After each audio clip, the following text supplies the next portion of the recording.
అందరికీ నమస్కారం అండి. నా వెనకాల మా గురువు గారు ఉన్నారు, రుజి. పక్కన మేడం కూడా ఉన్నారు, లేకపోతే చెప్పకపోతే తిడతారు. మేడం ఇంకా అంటే నేను కానీ, దసరా శ్రీకాంత్ కానీ, మన అజ్జుభయ్య కానీ, మీ అందరూ ఇలా వచ్చామంటే, డైరెక్టర్స్గా వచ్చామంటే, అందరూ కార్తీక్ గారు కానీ అందరూ వచ్చామంటే కారణం ఒకే ఒక పర్సన్ అండి, సుకుమార్ గారు. అంటే సెట్లో మొదటిగా అడుగు పెట్టిన మొదటి రోజు నువ్వు డైరెక్టర్ రా అంటారు ఆయన. నేను డైరెక్టర్ అయితే అనుకుంటాం, అంటే నువ్వు డైరెక్టర్ అయితే సినిమా ఎలా తీస్తావో అలా తీ అంటారు. సుక్కు సార్, మీ దగ్గర నుంచి ఇంకా చాలామంది వచ్చేస్తారు నాకు తెలుసు, దాంట్లో తిరిగిలేదు. నాకు తెలిసి ఈ జనరేషన్లో ఇంతమంది డైరెక్టర్స్ని తయారు చేసే పర్సన్ ఎవరినో ఉన్నారంటే ఇంకొకరు కూడా ఉండాలని కోరుకుంటాం. కానీ మా గురువు గారి దగ్గర ఇంకా చాలామంది ఉన్నారు, వస్తూనే ఉంటారు. ఎప్పుడో గోవాలో ఉన్నప్పుడు చెప్పారు, ఒరే సుకుమార్ రైటింగ్స్ అని బ్యానర్ పెడతారనుకుంటున్నారా అని.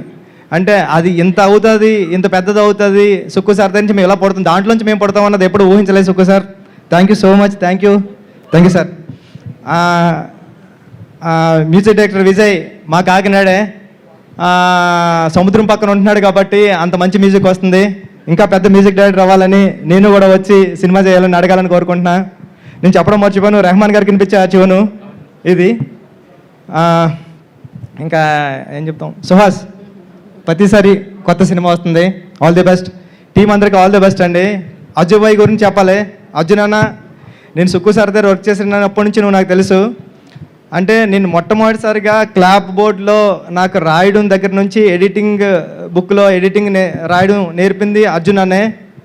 నేను మానిటర్ చూస్తున్నా, ఆర్టిస్టులు ఎలా చేస్తారో ఒకసారి చూద్దామని వస్తుంటే డెప్మే కొట్టాను. నన్ను కొట్టి నువ్వు ఇంకెక్కడ రావడానికి టైం ఉందిరా, నువ్వు అర్జెంట్గా వెళ్ళి ముందు ఆ వర్క్లు చేయన్నాడు.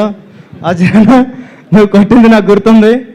నువ్వు కానీ తోట సీనన్న కానీ సార్ దగ్గర ఎంత కష్టపడేవారో నాకు తెలుసు. అంటే 4:30, 5:30, 6:30 అయ్యేది, మళ్ళీ సార్ 8:30కి ఆఫీస్కి వస్తే 8:30కి వచ్చేసేవారు. మీరు అంత కష్టపడేవారు. మీలో 10% కష్టపడినా డైరెక్టర్ అయిపోవచ్చు అనిపించేది. ఆ 10%తోనే అయ్యాను డైరెక్టరు. మీరు 100% ఎఫర్ట్స్తో వస్తున్నారు. మీరు ఇప్పుడు ఎంత పెద్ద డైరెక్టర్ అవుతారో నాకు తెలుసు. ఎందుకంటే మీ కష్టం చూశాను. మీరు మాట్లాడుతుంటే నేను ఎమోషనల్ అయిపోయాను ఇప్పుడు. అంటే నాకు ఏడుపు వచ్చింది అక్కడ. అంత అంటే మీరు ఎక్కడో బెంగళూరు నుంచి వచ్చి ఇక్కడ సుక్కు సార్ దగ్గర జాయిన్ అవ్వి ఇప్పుడు ఇక్కడ వరకు రీచ్ అయ్యారు. ఈ సినిమా పెద్ద హిట్ అవ్వాలని మనస్ఫూర్తిగా కోరుకుంటున్నానండి. థ్యాంక్ యూ సో మచ్ అండి. థ్యాంక్ యూ బుచ్చిబాబు గారు, thank you so much for coming.